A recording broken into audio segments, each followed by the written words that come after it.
This is a Richland Chronicle update, and I'm Lauren Gray. In international news, an Afghanistan Islamic terrorist killed 6 Americans, including a young female diplomat and an Afghan doctor, in a pair of attacks this weekend. The 3 U.S. service members, 2 U.S. civilians, and the doctor were killed when the group was struck by an explosion.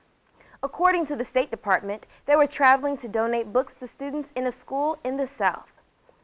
Because of mounting tensions with North Korea, the Pentagon has delayed an intercontinental ballistic missile test that had been planned for next week at Vandenberg Air Force Base in California.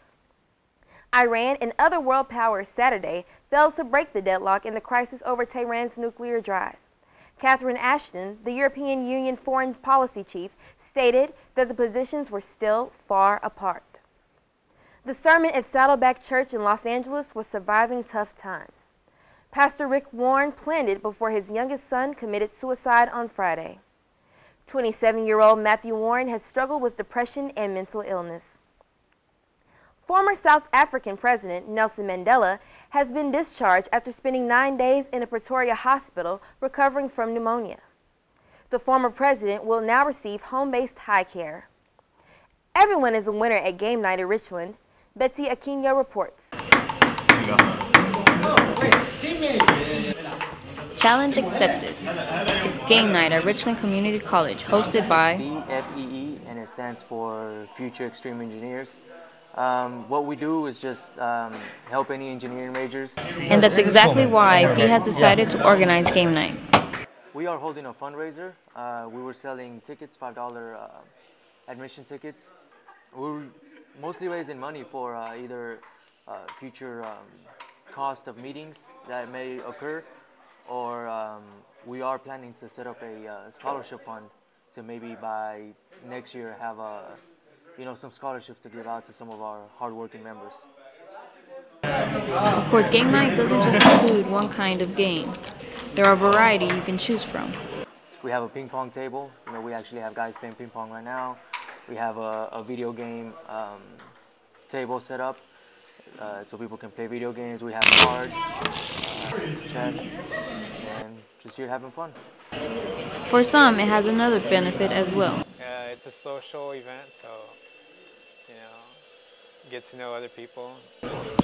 For those who missed out, don't worry, another game night is coming in the near future. Yes, one in April and hopefully one in May before finals. With Richland Chronicle TV, this is Elizabeth Aquino. Spring is here, and students are adding a splash of color in their lives. Yesenia Aranda reports. Remember the good old days of painting in school, when paint would end up everywhere else besides your paper? Well, for several students at Richland College, those days are anything but gone. We have a very unusual group here in our art class at Richland because we have almost all seniors being 55, 60-year-olds, and it's basically like a social club. We paint a little and we talk a lot. The Emeritus Plus 50 program provides affordable, quality education to enable individuals 50 and over to stay intellectually challenged and enriched, physically fit, and socially connected through stellar services, according to the Dallas County Community College District's website. Jim Stover, an art professor at Richland College, has been with the Dallas County Community College District since it first opened its doors in 1966. What I found is learning to coach from the side allows me to, I'm mainly concerned that a student learn. He doesn't have to think like me. I just want to see him think. Next time you walk through the Fannin Building and wonder where all the magnificent paintings on display came from, take a peek inside room F-175 and see the artists at work for yourself.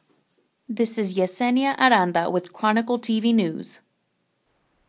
Like us on our Facebook and log on to our website for the latest news and updates. I'm Lauren Gray, and this has been a Chronicle TV News Update.